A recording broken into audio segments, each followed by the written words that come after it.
In a world that's louder than ever, yet quieter where it matters most, some stories are still being swallowed by silence. This is disruptive silence.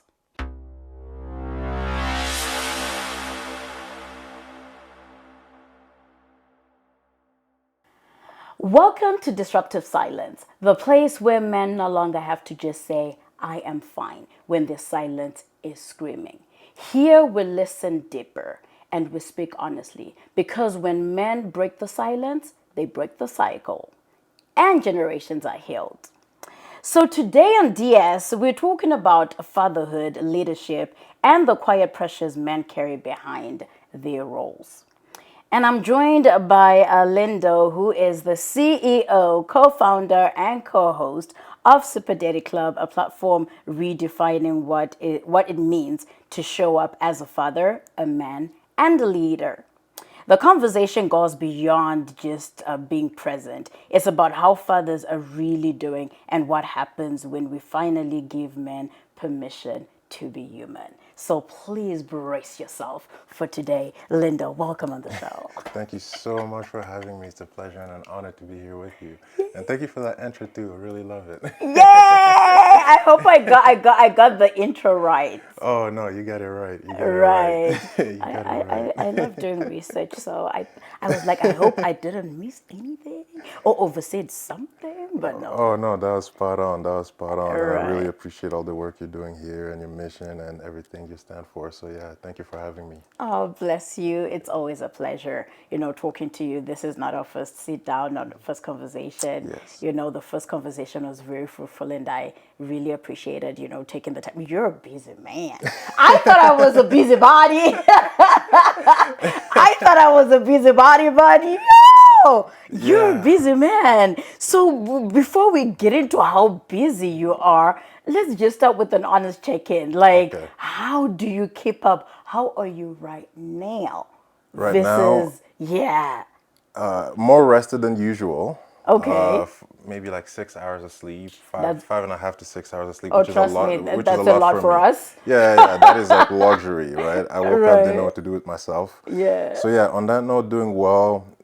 School is like in full swing right now, and it's the second semester, which is easier than the first semester because you're kind of like, Now in. yeah, you're not in before the school semester, I get butterflies and everything. So now we're settled in. So Right. you catch me at a good time because everything is like settling in, and also Right. Christmas and everything, all the Yeah. family activities that go on. And so we're kind of like past that. And so now Right. everybody's just like, Very calm. yeah, yeah, yeah. So doing good right now. Okay, so I introduced you as CEO, co-founder, co-host, and you're just mentioning school. Hello, help This me is what she was talking understand. about. Help me understand. Where do you find the time? I'm also going to school too, Yes. but I want to hear your side because they say women come out to task.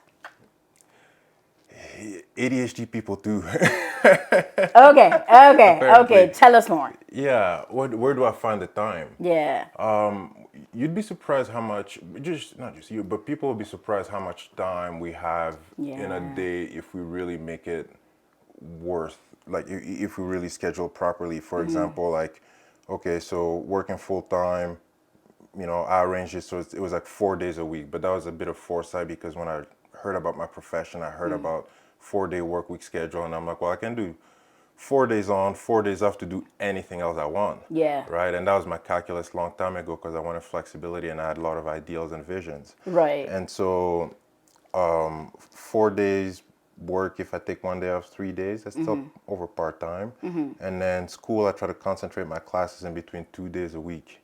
Sometimes it's three, depending on like how things line. So like 3 to 4 classes.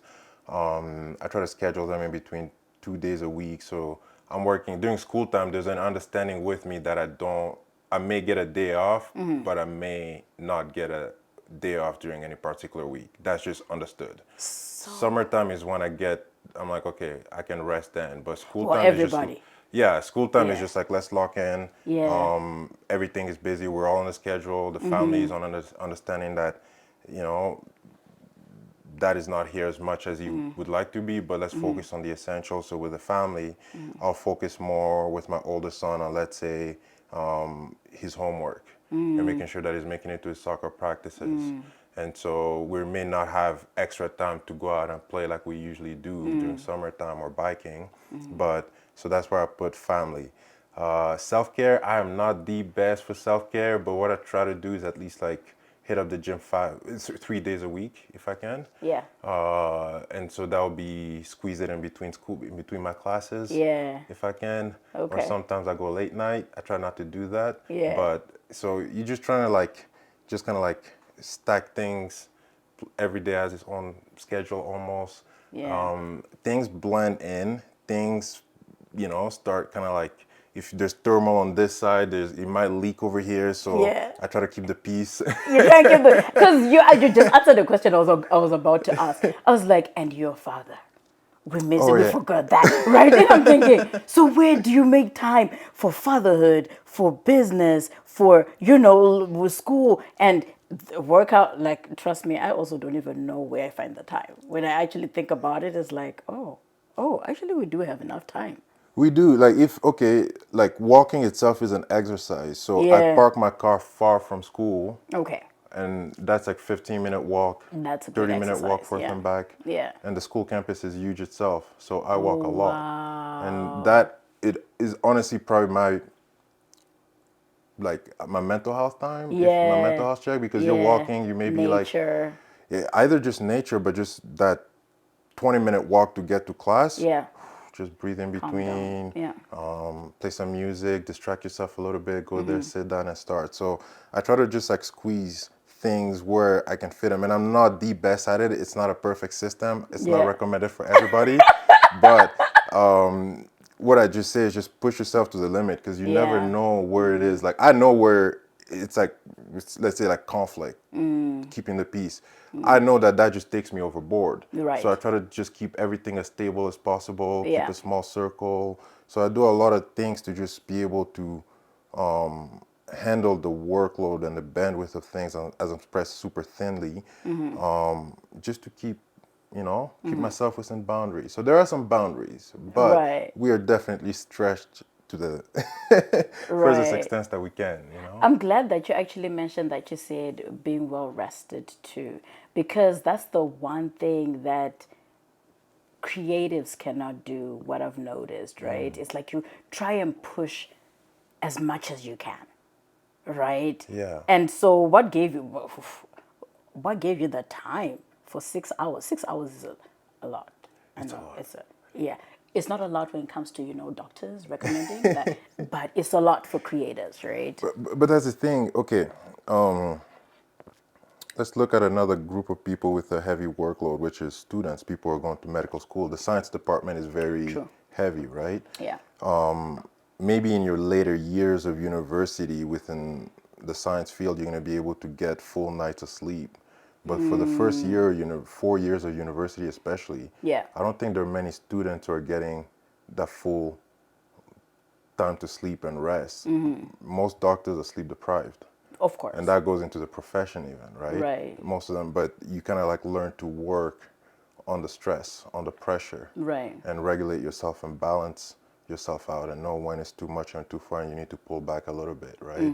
And so there's like, yeah, my predicament is like different because there's also like the business and these other layers, but I do not look at students within these rigorous pathways, like whether it's engineering or science, Right. as very different. Right. Matter of fact, I was actually talking to one of my colleagues yesterday at school, and he's telling me, he's like, I'm in this club, I'm in this club, I'm helping with this, I'm helping with the snow club, I'm taking 5 classes a semester. And I'm like, well, you're no different from me.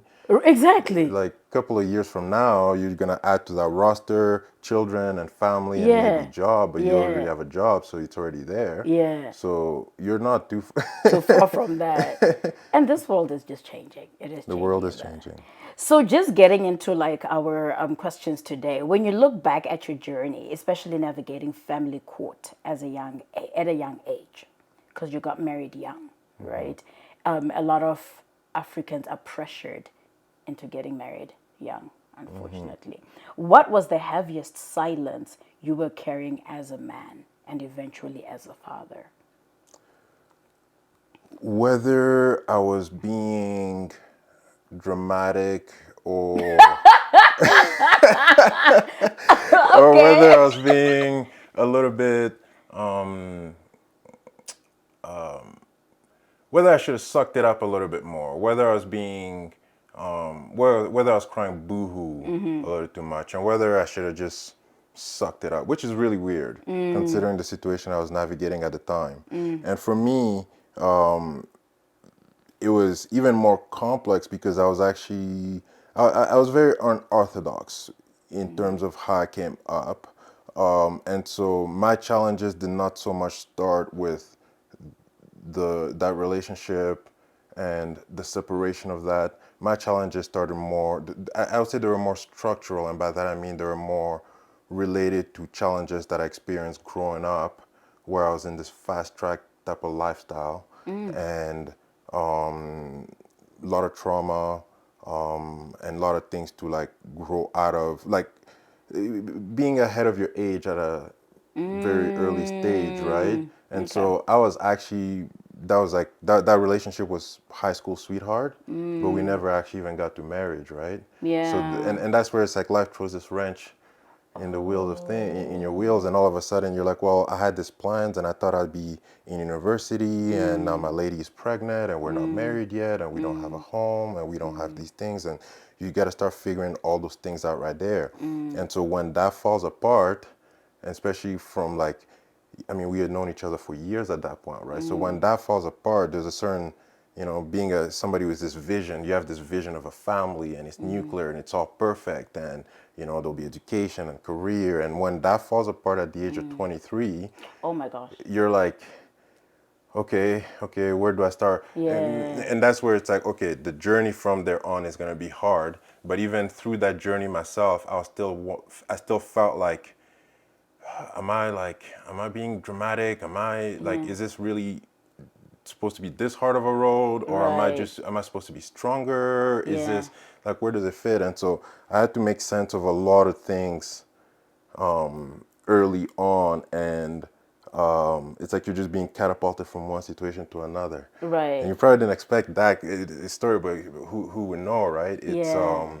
and so throughout that time when we started Super Daddy Club, like I honestly thought that, I mean, you have pamphlets here for men's suicide, and a lot of the things that they will discuss in here, I used to think that we men were, are we being crying babies? Are we just over exaggerating? Do we need to suck it up more? But then you come to find out that, oh, all these things are real. They're real.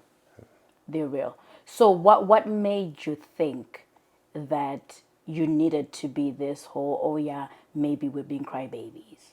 Because that's part of, oh yeah, we need to man up and not speak because women, they're the ones that cry. What made you have that ideology? That is something that is ingrained in us because men naturally want to be caretakers. We want to be, and we want to be providers, and that is a real thing. And so for me, it was like, well, just step up to the plate then. But then when you step up to the plate, there's this thing of like, okay, well, I took all this on and I need to now carry it.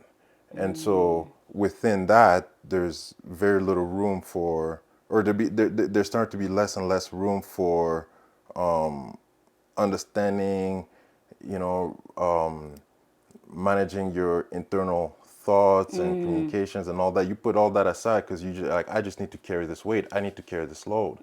And so for me, it probably started very, very young. And then being in family court. Like, what? At 23? Being in family court without a lawyer, basically representing myself. Yeah, it was. How articulate are you when it comes to the court? Like, I am trying to imagine that. How well articulate are you when it comes to, because there's so many things that I believe would come with that, because it's also fighting for your kids, fighting for a whole lot of things. No? What There does family court is. look It's, like? oof. Is it like, It's interesting because the same thing that I like, that be tough attitude, suck it up, take it on. be the being hard and everything. You That actually calm down. yeah, you actually have to shed all that when you go into court. You actually have to shed all that. Like you're much Like better your off. ego. Yeah. Your ego, your rah-rahness, you're like, oh, I need to speak. You have to shed all of that because every single one of those things will We work used against you. against you. Yeah, it'll all Oh work God. against you. It'll work. Did you learn the hard way or you knew before you got into court? I learned the hard way. You're one of those that learned the hard way. I had to ask that question because you're Yeah, like, you need to shove it out because yeah. wow. It's very interesting because what made me successful in court was Yeah. I had to tap into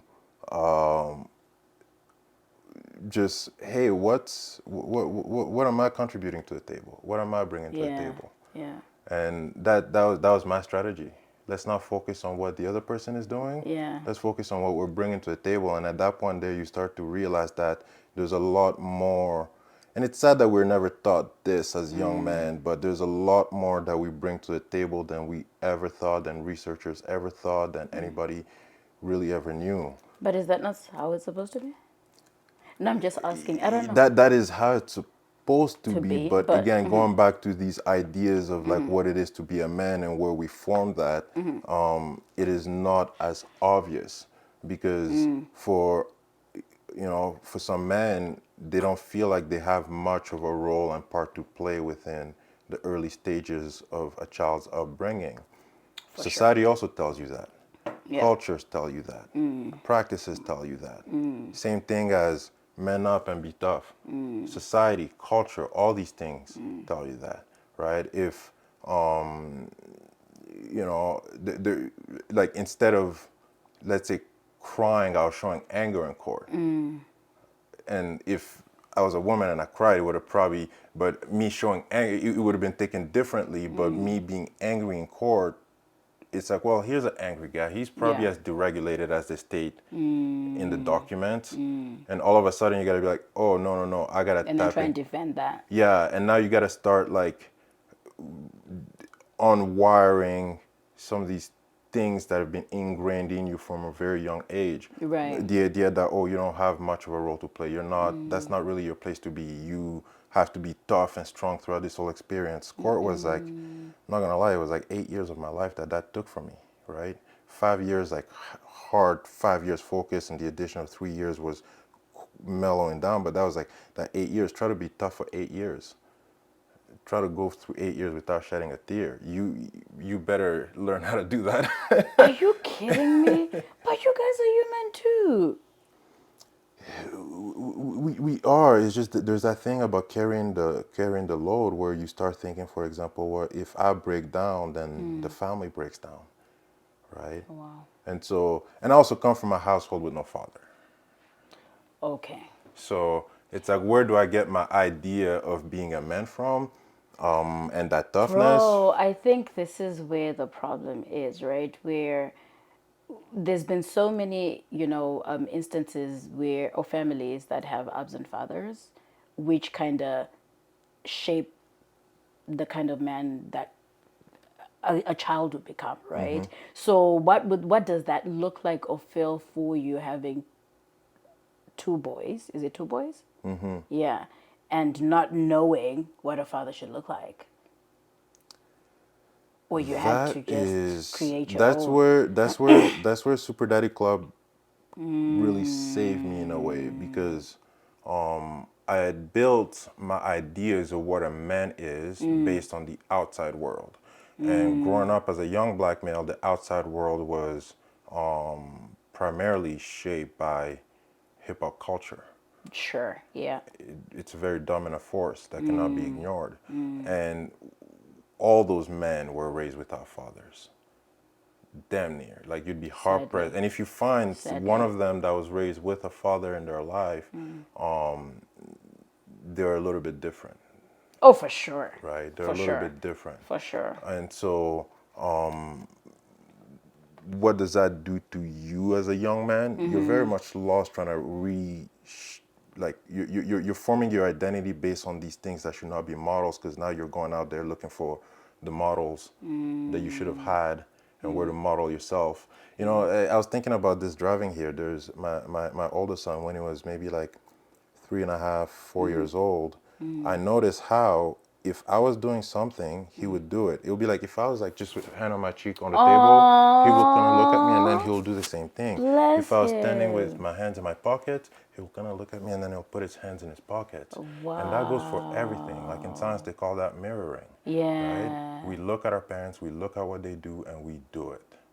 Pure and simple. Wow. So your dad is not there, your mom is not there in presence or essence. And by Yeah. essence, I mean doing what they're supposed to be Yeah. doing. Yeah. Yeah. You're looking at that and you're rationalizing the world through that, right? So for me, I wanted to be a father very young because I wanted to, like, we don't have a father, so well, let me be the man of the house. Now, what does that mean at 12 years old with the thought of, I want to be the man of the house? I know. Trust me. I know. I have a brother. Not that I'm a man, but I He's out know. there trying Yeah, to it's more handle. of I want to be the man. Even when my dad passed away, we had the Sorry to same hear that. similar fiasco of, oh yeah, now I'm the man of the house. I'm thinking, dude, huh? Yeah, me and my Yeah, sister used to conflict over that. So, yeah. you It's like, know, what are you talking about? Like, dad is gone. What do you mean you're the man of the house? So he feels like he has, and look at how natural. Nobody even had to teach him that he has to step up into that yeah, role. He yeah. just, there's just inner drive that's like, I need to step up. Okay, now try and detach a man from that. That's not healthy. That's yeah, That's yeah. not good. You have to True. kind of like, just say, okay, cool. Allow Like, them. be a man, but this is kind of like how you want to go about these things. This Yeah. is how you want to go about these things, right? And so Jeez. for me, I was not too surprised by, the fact that I had a child at a young age. But when the child came, I was not ready for anything else after, Right. other than just me wanting to be a father. Father. And I think that's a great start. And I think we Oh all have that in wow. us as men, and that's something that needs to be cultivated. There's a huge actor, a famous actor. Not sure if I can say the name. And they also, for them, on their top 10 goals in life, not in a year, in life, was fatherhood. Yeah. And I was like, really? Also, but grew up with a father. And I was like, it's a thing. I didn't realize actually men want to be fathers. Oh, yeah. And if you look at men who are in their later years Yeah. and they never had children, even women too, and they never had children, there's a certain part of them that they're like, wow, I never explored this whole dimension of my Yeah. existence. Yeah. Will I? Can I? And it takes something away from you. It's a little like, it's a little thing that's, it's a little asterisk that's there. And so, like, maybe some people are having children in their at older stages nowadays, but for men it actually does impact us in so many ways. Even our life expectancy goes down. That's more like not just children, but that's like not being married, being single men at older age. It makes things hard. Our life expectancy go down. Our propensity to engage in risky behavior increases. Whether smoking, drinking, things that come with that. The company you keep with that.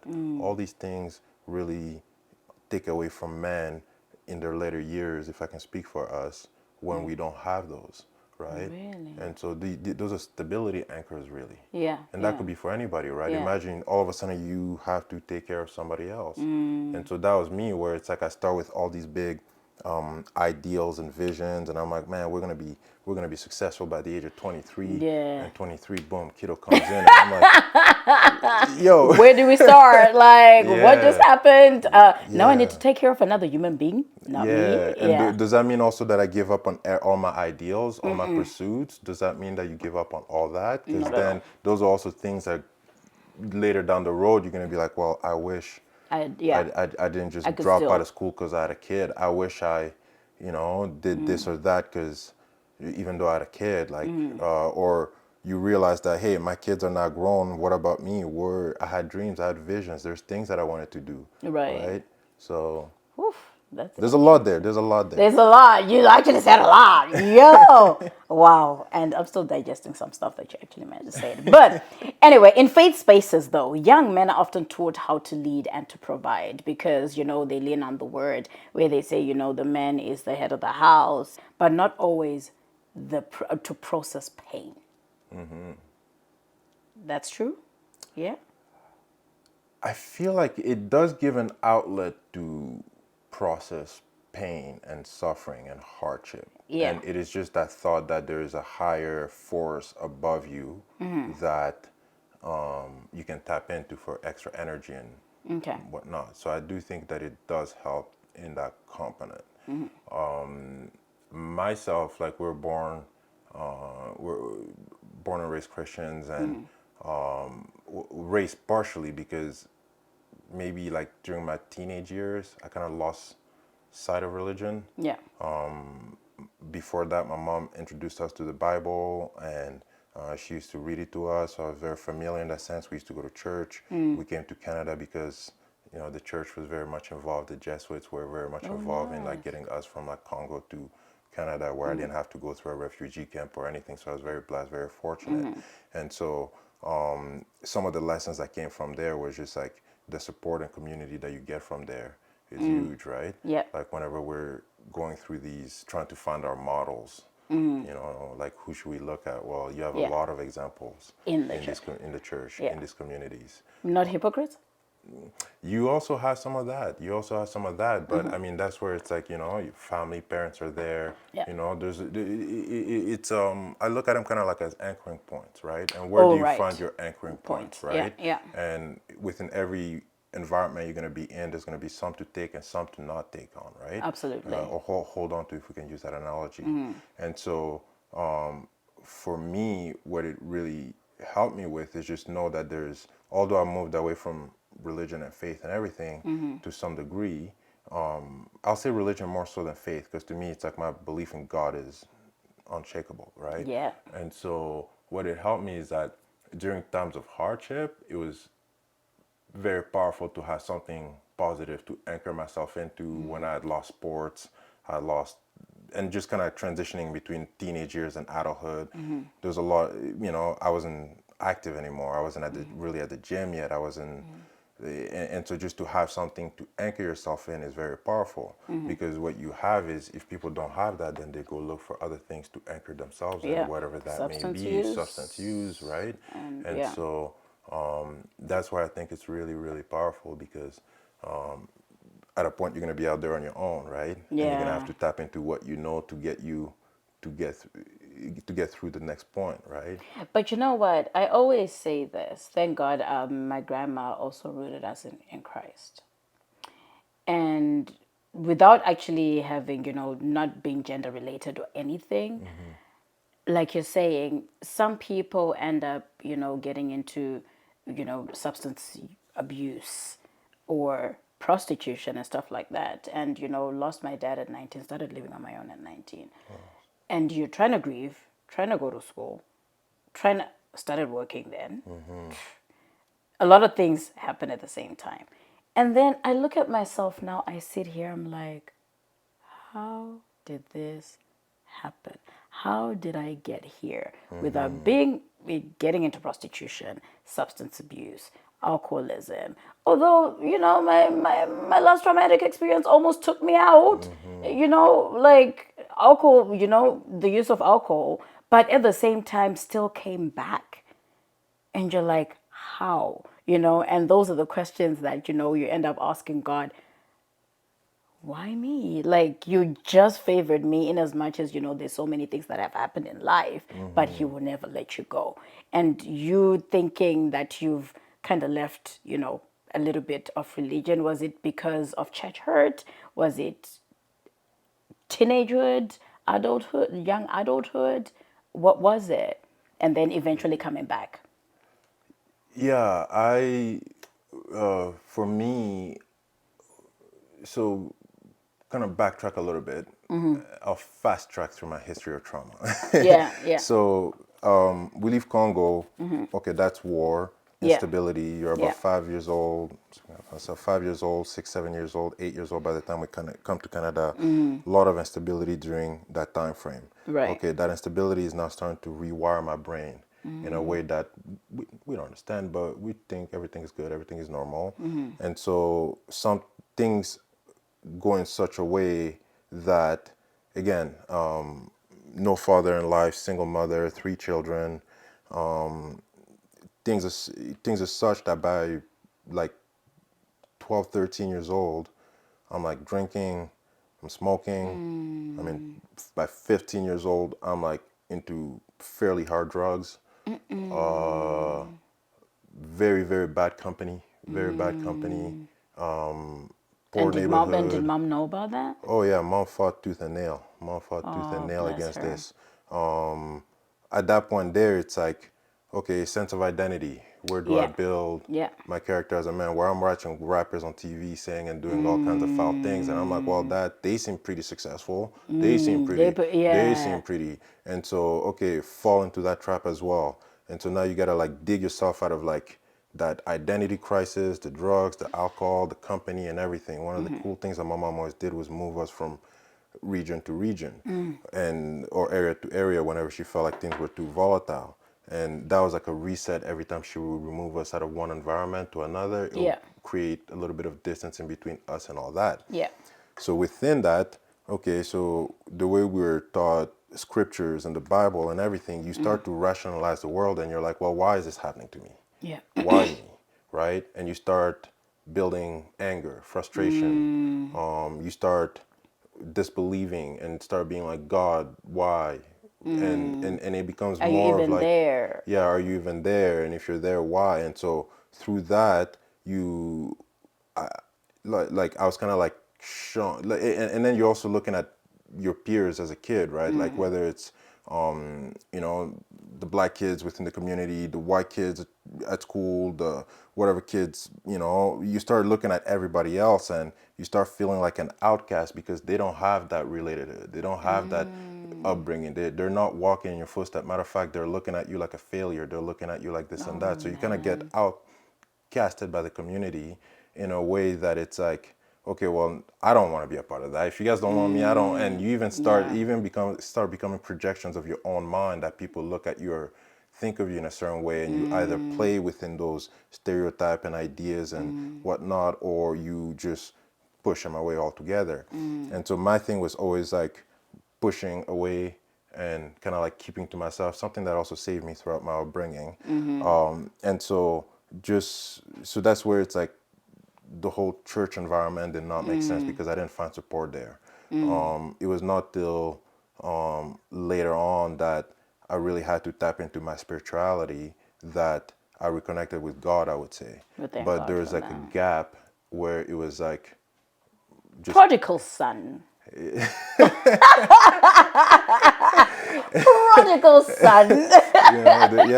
there was a gap there, and so Yeah. now it becomes interesting because so you grow out of that, you survive through all that, you know, but there's still things that are carrying on from you leaving that world, whether it's like survivor's guilt from, again, why me? Why am I the one to have gotten out of that environment somewhat intact compared to everybody else that fell through the cracks? Yeah. And then you start meeting these people at later years, and it's like, so it's like there's this whole roller coaster of things that when it comes to like spirituality and whatnot, for me, that I'm happy that I ended up finding reconnecting with God, if I can put in those words, later on. But then you fast forward, you have children, and it's like, well, I can't really, like, I don't want any aspect of my childhood to be their reality. Yeah. And okay, that's a starting point, and then it's a good starting point. And then there's also the, well, how do I teach him about God? How do I Yeah. teach him about these things? How do I insert Because certain you also values? don't want them to resent you for, because I know somebody who once wrote a book about how they were forced to go to church when they were kids. I mean, I'm thinking, dude, but you cannot make a sound decision at that age, right? Because you're still a kid. By a kid, I mean, like, of course, from birth to say maybe Yeah. grade 12. Grade 12, You yeah. understand? Somewhere thereabout. Like, what decision can you make? Maybe when you're getting into your teens, yeah, it sort of makes sense. But it's so interesting that you've actually thought about it in that sense. So how am I supposed to teach them without them feeling resentful eventually later and say, oh, dad used to force us to. Yeah, because there's definitely some lessons that I learned from lessons and values from the church and the Yeah, Bible that I think everybody should just have a little glimpse of, a little hint of. yeah, And I'm not gonna put I'm not gonna let my experience shape. Like I'm not gonna look at my sons through the lens of my life and experience and challenges. Other than I don't want you to even experience experience a that. lot of these things because you don't need to. Like you're doing good. Yeah, And so, if I can help it. yeah, yeah, exactly, right. And so when it comes to that church company, I'm like, I want you to go out there and extract all the positive lessons that you can possibly get out of the Bible. And matter of fact, I want you to also read other Bibles from other religions and bring the knowledge in and then make the decision for yourself. Yeah. Because I'm not gonna force you to go to church if I don't go to church. I'm not gonna go to church just so I can Impose that on you. impose that on you because what am I doing? Yeah. And so let's just be real with this. Like, this is a very important anchor. Look into it. He's already read the Bible. I've never read the full Bible. I read part of it, most And of he's it. already finished it? Yeah, he's already finished it like Oh, two, three God. times, right? Oh, And my so, God. and like, I'm not a churchgoer. So maybe Yeah. back to what you were saying there earlier, I think the church also and religions need to adapt to changing times and how people are engaging with it. And, maybe I look at my upbringing as like, it's like a one-off. It's like, it's just me. Totally different. Yeah, like Totally it's just me. different. Right. But yeah, I think there's a lot of positive that come out of that community, Oh, for and if sure. we can focus on that more and teach that, bring kids close to that later on when they're experiencing challenges, as men and women who are settling into their role, they know that they can go tap somewhere for extra strength, and Yeah. that's super important, Yeah. especially even when I was going through court. That's how Yeah. Super Daddy Club was born. And then speaking of Super Daddy Club, now that you bring it up, let's go to Super Daddy Club. So with Super Daddy Club, you've sat with many fathers, with many fathers' stories, right? What patterns have you noticed about men's mental health that aren't being talked about publicly? Because it's one thing to have your own situation, your own journey, and then having to sit with other fathers, getting to learn a different dynamic, right? Yeah, so our show initially when we first started, we were looking for opportunities to sit down and speak with fathers. Okay. We had a hard time with that. How come? Ooh, I feel like we're actually onto something, isn't it? Okay, go ahead. I think we have Yeah. a And, similar and, and, and, predicament. and maybe it was just me, but a lot of men just did not, because we also wanted to talk about the experience of navigating the court system. And I was sharing my experience being like, Yeah. let me be the example, let me lead the way. But they were just like, people, they were just keeping those things in. And so, Yeah. like, honestly, I don't know to what degree it is talked about, but just for us men, coming to terms with our inner struggles is really hard. It's really, really hard. Yeah. And I don't know what it takes to, well, I have some ideas. I mean, we've learned about some ideas of what it takes, like the community aspect, bringing men together, the relationships that we have, the subtle things, signs of stress that we exhibit, which are very different from women, like anger being one of them, of course, but promiscuity being another one of them. The it's like I don't think we can even begin to grasp how hard it is for us to come to terms with this idea of bottling up and how we go about bottling things up inside and feeling like we have to carry everything and like it's mind-boggling the degree to which we just do not understand how much we have to come to terms with that. Really? Yeah. And then eventually letting it out, how did it feel? I don't even know if I fully let it let out. it out, to be honest with you. That's where it's like I have to, yeah. Because you know what's funny though? And The interesting thing is one thing I've noticed, even when I did season 5 of the ANS, it was focused on men's mental health, but then I was still broken myself. I was still going through a lot, and I was just doing it out of obedience because it's a calling that I got. But the one thing that I found to be so interesting, each time I can just go to a restaurant with my laptop, start working, what have you, and then before you know it, a gentleman comes to me, oh my gosh, you're actually in a restaurant by yourself? Well, as you can see, I'm working, yeah, and then they're like, oh yeah, what are you working on? Da, da, da, da. And before you know it, I open up, this is what I'm working on. Da, da. Really? Oh, okay. This. And before you know it, they're telling me their whole life story. They're telling me all their problems. They're telling, and I'm like, wow. Okay, so do you mind if you come on my show? Because, oh no, I can't. I'm thinking, dude, but you just spoke to me right now. Worse off, I'm a stranger. You understand? But at the same time, I felt as if, with when you're anointed with something, when God has anointed you with a gift or what have you, it's probably just for you to help in that moment. You understand? And maybe they didn't want to be a part in front of the cameras and what have you, because men are naturally not able to express themselves. I don't know. it almost feels easier to just keep it inside. Yeah. And in Why reality, is it's that? harder to keep it inside. Yeah. I think for too long, actually, I'll use a personal story to illustrate my point there. When my son was 3 months old, Yeah. older son, that's when things, we're dealing with postpartum depression, so things started falling apart very early.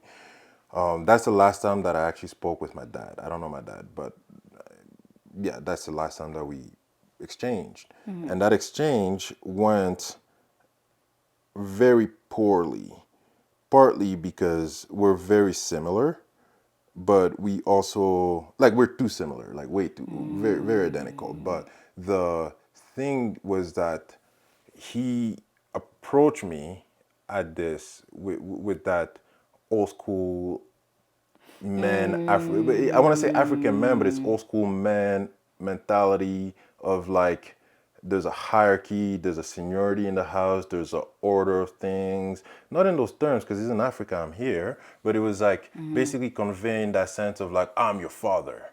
And I'm like, Bro, well, were you were you in fathering me to be my or you just brought me father, into this or? world? You just And then donated? and he brought up the, we're the Yeah. blood, and I'm like, and I I'm hope you don't sitting do that to there, your sons. You say you're yeah, a bit because at that similar. point there, I'm sitting there just like, oh no, no, I learned from that, but at that point there, I'm Yeah. just kind of like sitting there rocking my son, and so he's into that traditional masculine role and identity, Unhealthy and masculinity. I am in a phase where physiologically my testosterone Yeah. levels have decreased because Oh man. after we have a child, our testosterone levels, and if you think about it, nature is beautiful because that also prepares us for more of a nurturing role than a sustaining and survival role, if we can kind of like use that term. And so I'm so not there that I'm like, how disconnected are you from me at this point Reality. here? Yeah. And so when it comes to us men, like that, the way our parents were brought up, where there's this guy who came on the show and he's like, when was the last time, like he would ask man, he's like, when was the last time, or have your dad ever told you that he loved you? True. And the vast majority of men would say no, No. because they felt like they had to prepare you for the harshness of life. And they were born and raised in a very hard time where there's a lot of expectations on their table. Back then, it was really like, yeah, man is the head of, those hierarchies were hardly ingrained in society. So it was not like it was just in their minds and they just wanted that. It was just like, you're brought up, you look up, oh, okay, that's how things roll. Okay, cool. And so, and that was like extremely damaging for us, because then you have these people who are going through enormous amount of struggle. they have a lot of responsibility on their shoulders. They feel like they have to have that responsibility on their shoulders, and they feel like they have to be able to handle that responsibility. And when they fail to do so, when something doesn't work out, you just crash. You know what? I'm gonna ask my brother if he actually was told I love you. Cause I was told I love you by my dad all the time. Like I'm dead as little girl. Like I was dead as little girl. I So that's exactly what I know. And if anything, this is exactly where when I don't, I can never relate to, a woman who never had a dad, right? So it's one of those where you hear, oh yeah, this girl got daddy issues because they didn't have a dad. I mean, I'm thinking, what do you mean? And I hate that term, daddy issues. You understand? I got daddy issues. Apparently, I just learned a new term. It's not daddy issues. It's like father. It's what? The father. Fatherlessness Oh, there's a new word. beautiful Oh, term because I hate the word daddy issues. Like you have no idea. I think it has to do with father wounds. Father father wounds. wounds. Ooh, I like Okay, that. and I'm not saying it's a good thing, but it's a better term. Daddy issues, it Yeah, because gravitate towards the negativity. You understand? minimization. It just attacks somebody in a way. So every time out here, oh yeah, because never had a daddy, da, da, da, da. And I'm out here thinking, hey, I used to ask, my dad was not just a good father, but also a good husband to my mom. So these are the things that, like you said, you see, and when it comes to it's like, oh no, this guy would never qualify. This guy would never. And I actually once made a mistake of telling some guy, I'm like, well, my dad used to do this when my mom did it, and it's like, oh, so you're trying to compare me to your dad? And I'm like, well, I'm just saying, just setting the bar. Just setting the I'm bar. just setting the bar like my dad used to be my dad. So when you're talking about, the mirroring thingy and also getting to experience the whole, oh, a man has to behave this way, a man has to. But do you think it's a wrong thing in a way coming to this side of the world? Because now we have terms like, as in people have this whole, oh yeah, men nowadays they're weak. They end up using the word, oh, men nowadays are weak because you're now in tune with your vulnerability and your emotions, right? Versus your dad telling you, this is the harsh thing of life. This is how it's supposed to be. Yeah, yeah. There's oh, I got so caught up on the both things that you said there. Is it weakness? Well, we already look at it as this. We already perceive it ourselves as it being a weakness. Which is why you don't Yeah, express yourself because exactly. of So that. there's no amount of like Yeah. that's a weakness that's No. gonna make anything Yeah. worse or better. And I Really, hate it's that, like like, oh, we men these days are, what do you mean they're weak just because they're expressing themselves? yeah, because it's like it's gonna get expressed one way or the other. You pick. Oh, actually, actually, you know what? You pick. This How do is you want it to exactly, come? I don't know. Oh, this is my camera. Yes, this is exactly why we're here. You've pointed out something really important. It's going to come out one way or the other. Yeah. And another thing, too, is because I had seen how it had come out on the negative side. You understand? And I asked God, why? Right? And then you see now the generation of people that I had actually noticed and seen from family, around, past relationship. It's like, oh, no father. Oh, you understand? Because it comes out one way or the other. One way or the other. And that goes for Pick every your side. yeah, that Pick that your that goes for side. everything really. Like even you're speaking forcing your kids to go to church, forcing your kids to have this identity, Oh, forcing wow. your it's like yeah, you keep doing that as a parent and just watch what's gonna happen. Yeah. Obviously that kid is gonna be like, I'm not under this Yeah. I'm not operating under this regime anymore. I gotta go. Yeah. Right? Yeah. And is it do we is it all bad? I don't think it's all bad because there's still that expectation in society that you are the provider. Unfortunately, fortunately, it's still there. You're still gonna find yourself in a situation as a man where you're probably. I think men are still earning more than women, probably because of trade jobs, and we have like Oh, apparently we women are have like getting into trades too. women are getting into trades too. Things are becoming more, but I think like somewhere men are still making on average more money or able to raise more income, you're still gonna find yourself in this position where, you know, your wife is pregnant. She's not gonna be able to perform her regular duties around the house and whatnot, and you're gonna have to take on that extra load. Yeah. And at that point, there you're gonna be working. You may be going to school. You may be trying to keep up with your social life to some degree, and you're trying to settle into your role as a father, and you're trying to figure out where that fit with your role as a husband, and you know, and so you're gonna find yourself in that point where you're carrying all these things, and you're like, it's because I'm a man. I got to do this. And it's like, No. yeah, sure, Yeah. let that be. Let that be positive.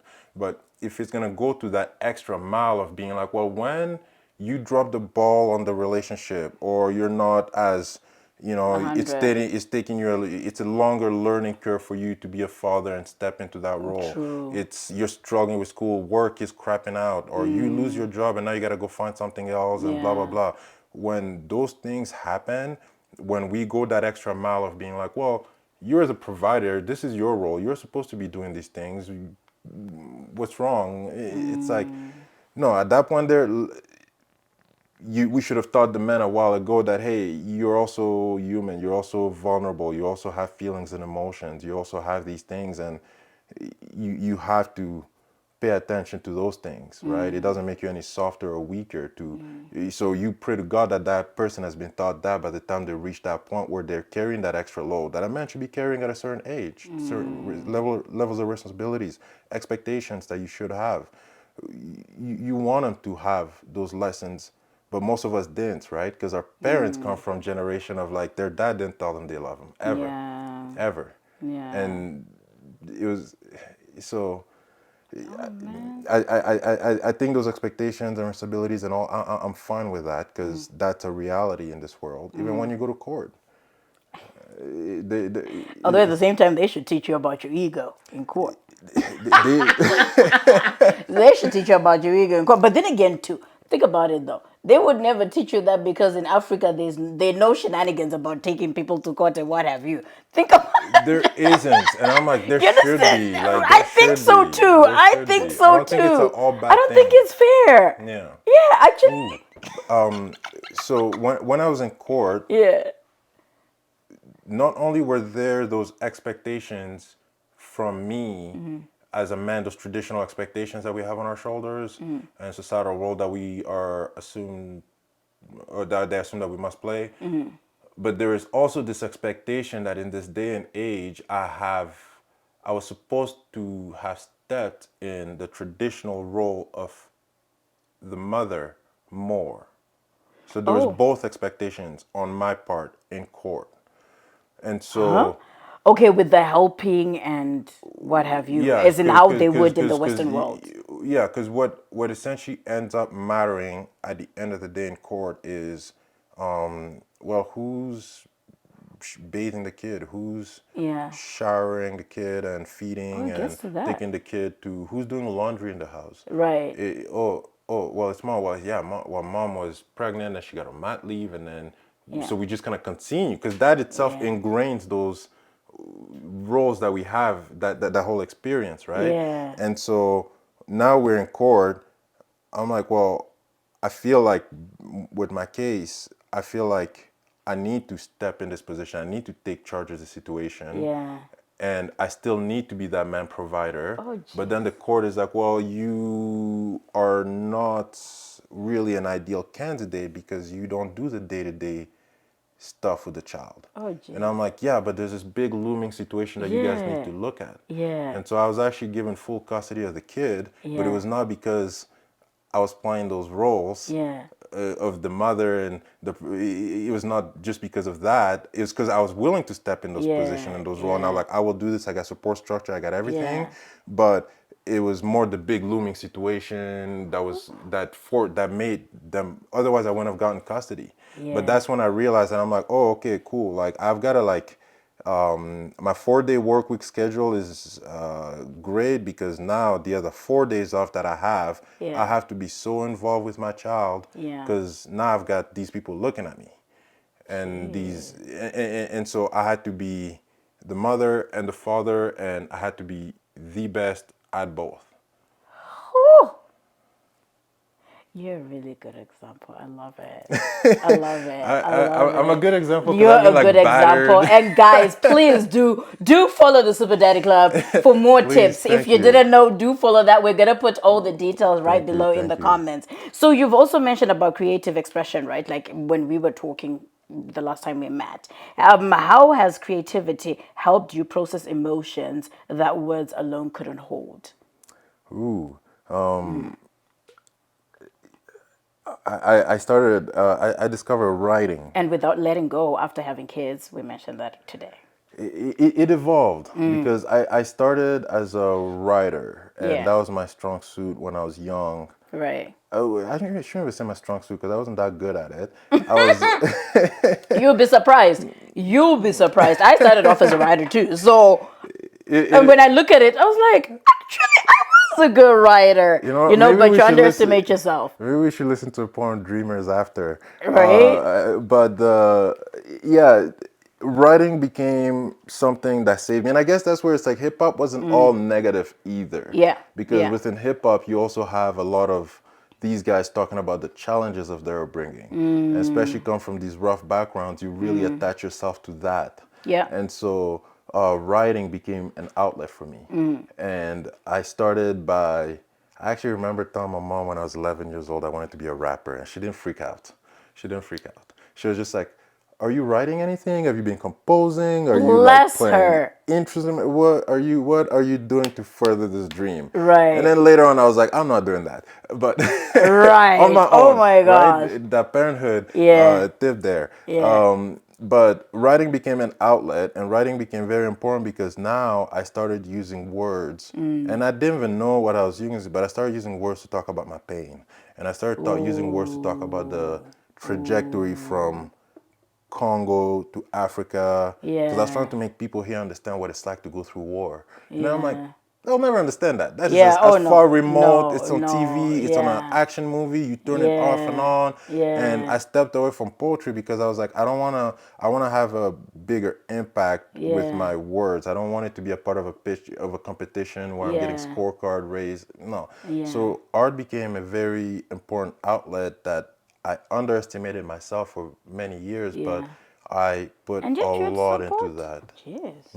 And yet you had support. Some of us have had to fight for our dreams. I'm even shocked. Like, and you didn't I even know. trust yourself. You doubted yourself I still. know.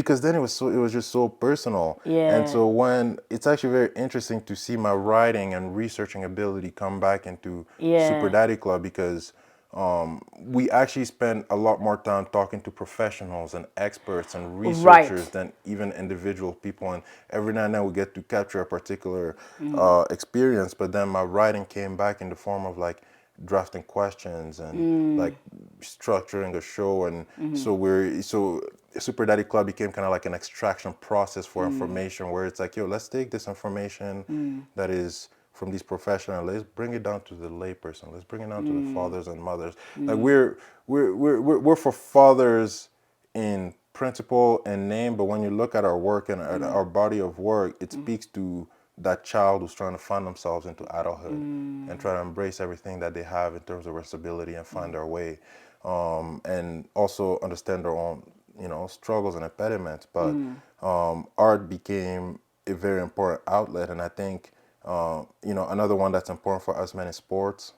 Sports are huge. Sports are huge. Actually, I find a lot of guys that I've actually sat down with, they talk about how they've gotten into sport, and then also watching other podcasts, that they get into sport to find that, right? To find that Yeah. male, masculine type of, Yeah, because you have a lot of energy testosterone, you have a lot of energy to burn in there. out. And if you Yeah. don't have an outlet to burn it out, you're gonna go do other things.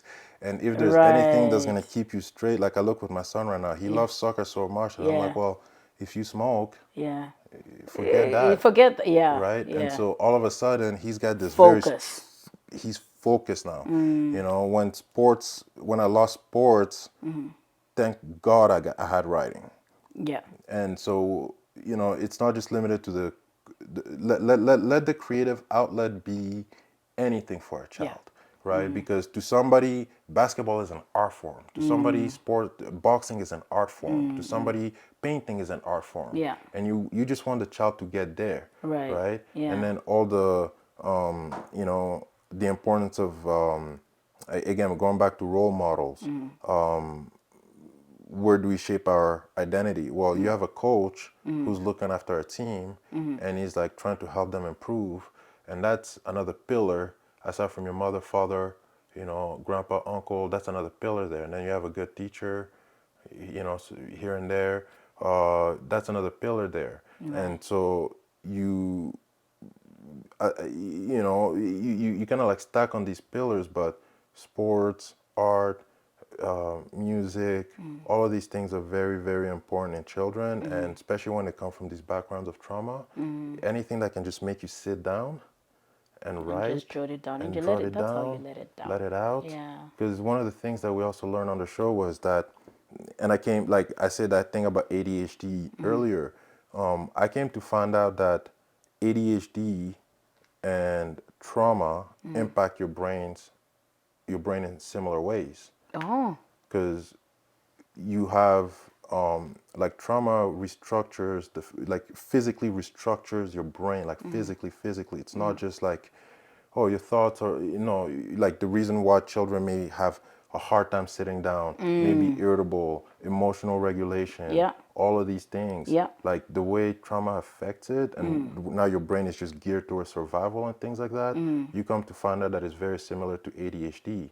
And so although I was diagnosed with ADHD, I know that my problem is a lot more trauma than ADHD. ADHD. Well, when you come this part of the world, that's where you start learning this whole ADHD and what have you.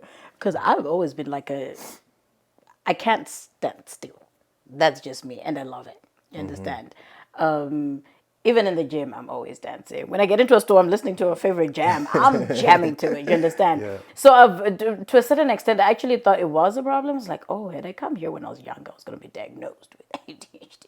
But you know what? I love me because I think it's just I just love being active. This is why I do so many things, and also being into acting is like I can change into different characters, different moods, different this, right? Because I easily get tired doing something for a long period of time. Before you know it, I need to change. I need something new. Before you know it, what's different? You understand? Because I hate being stuck in one thing, and I just like learning new things more than anything. But that's interesting, guys. You heard it for yourselves. Sometimes you'll be thinking, oh gosh, there's something wrong with me.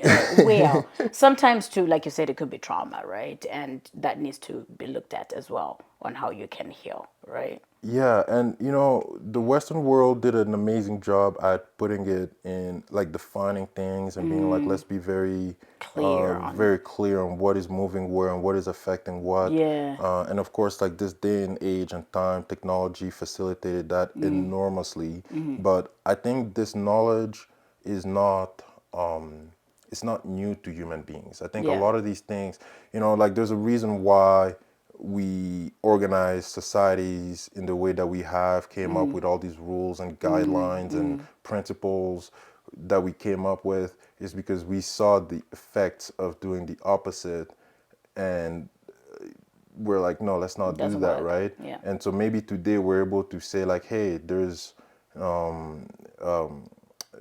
these particular conditions that we have to be aware of, and we have to be cautious of like the early stages of upbringing, and because those experiences shape the brain of a child in this and that way, and you can start. Well, back then it would have been like, the mothers are there, the community's there, the yep, nurturing's there, yep. the all of these things are there, and so it's helping you. It's I don't think a lot of this are new. That's why it's surprising to be even till today, for me at least, still saying like, hey, it's men play a greater role than we think in child rearing from very early stages, because this is old. That's not new. We didn't need scientists to tell us that you needed both parents there to raise Yeah, this child. yeah, No, we didn't need that. right. Maybe now they can put it in like, different terms, Formality, different formalities, I and guess. we're like, oh, well, that's very interesting, but it should be a known duh. And then, duh, which I think people actually do know. But as we conclude, like for the sake of time, some important Three important questions before we get to our framework.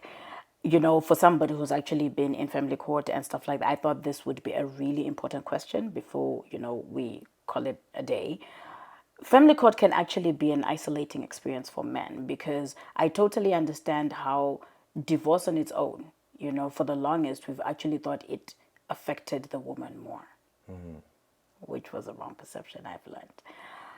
But it being isolating for men, what do you wish more people understood about fathers navigating these systems? You've mentioned one, letting your ego out of the door, shutting it out, calm down, and what have you. Do you have any other thing that people need to understand about fathers navigating the systems?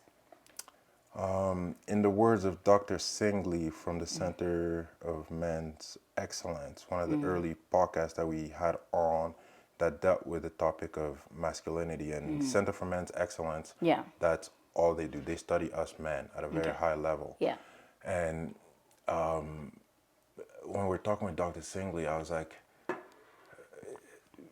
asking this question, the question took him aback. And the question was, I feel like it's easier for men to walk away from their children, it seemed, than it is for women. Like, why is that? He's like, that's the case? Really? I didn't know, but that's very sad.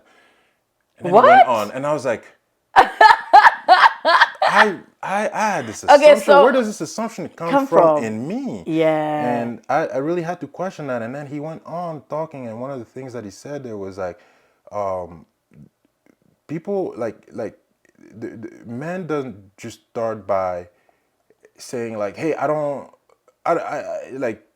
like nobody really brings a child into this world, especially being like, I don't want to be a good father to this child. I don't want to care for them. I don't want to True. put I True. don't want to go above and beyond for them. I don't want to put aside my dreams and vision Yeah. and ideals and for them. I don't want to try my best for them. Yeah. Nobody gets into It's this as good as getting journey. into marriage saying I want to get divorced. Yeah, it's like, can't Like, wait for the no, you divorce. don't This is get gonna fail. no. This is not gonna Yeah. work. I don't want to care Yeah. for this. It's like, no, nobody Doesn't work does that that, and way. that's the Yeah. same thing for men who are going through these situations. Mm-hmm. It is gonna be harder for us. It's gonna be a longer learning curve for us. It's gonna be something where we're gonna have to like tap in education. Education was huge for me. I took every single parenting course you can imagine, Oh, communication course that you can imagine to get through wow. court. I knocked on every single door I could knock on just to Oh, gain knowledge on wow. how to better navigate that system.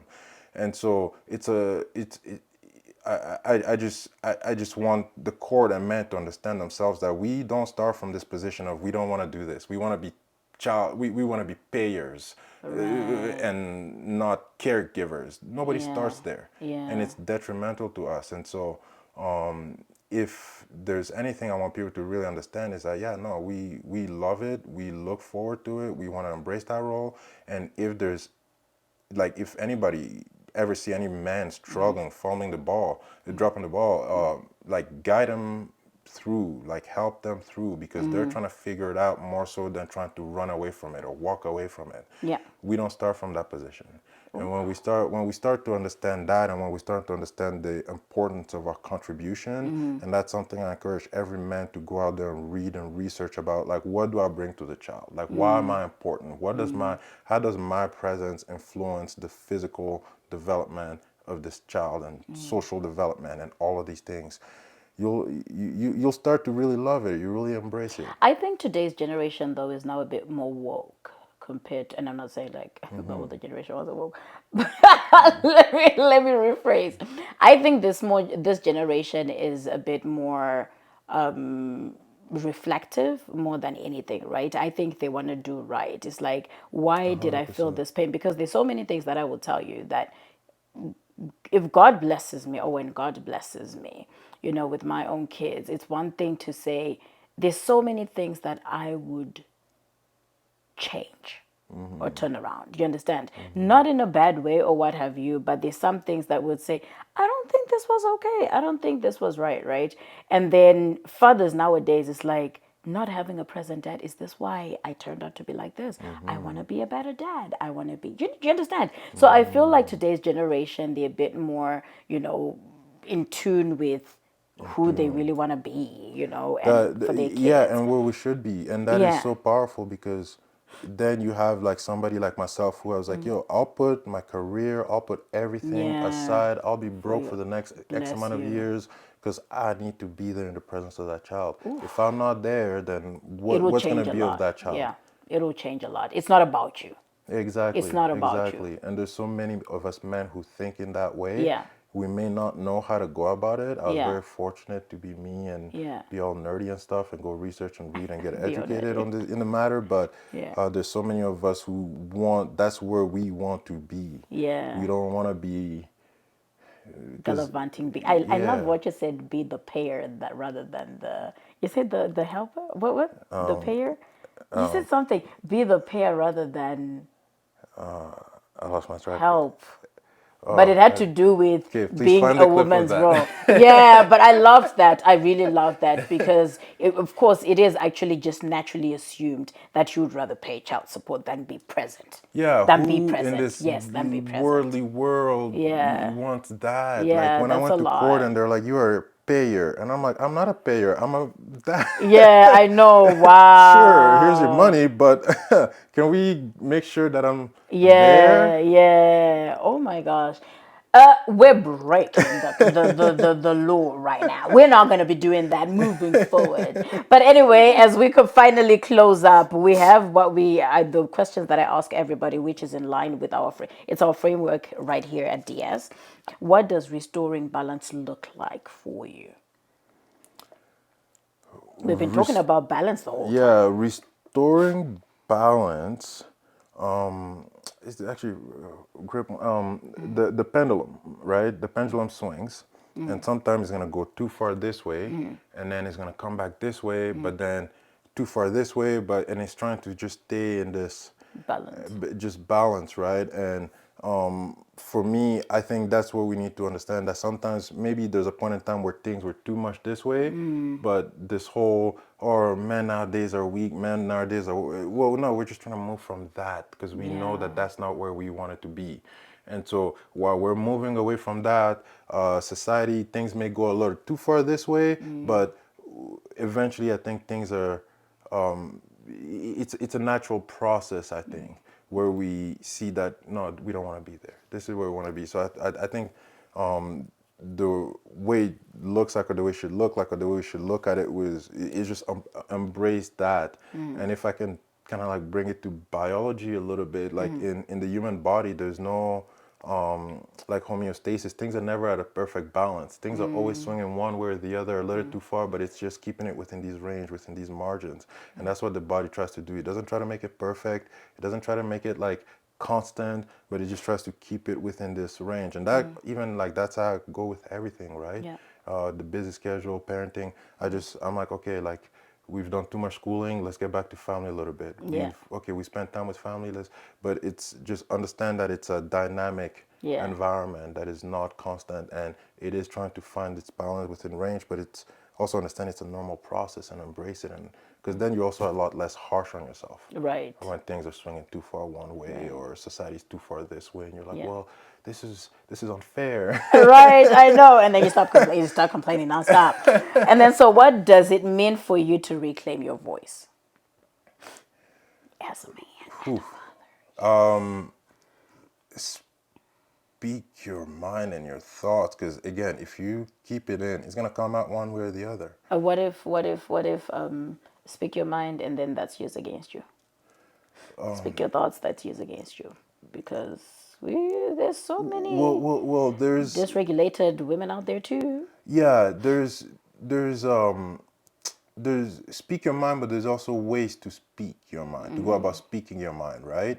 I So do could you tell think that you, actually pushes the use against situation?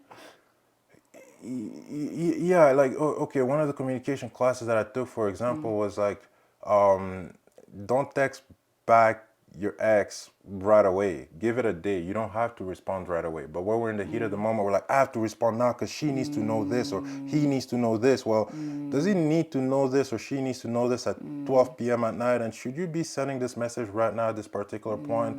Well, maybe wait till the next day. The next day you've thought about it and you're like, you know what? Well, maybe there's this other thing too that may have caused this behavior that I'm seeing. And so your message is going to look a lot different than it would have in the heat of the moment. And that goes for pretty much everything, right? Yeah. Like, it's speak your mind, say what you have to say, but find a way to say it so that you get the outcome that you want. And that's what I learned. When you're addressing a matter, you're addressing a situation, what do you want to get out of it? Yeah. Do you want somebody to throw a pot at you? Do you want somebody to respond to what you're saying? Do you want them to reflect on it? What do you want? Ooh. Ah! Child!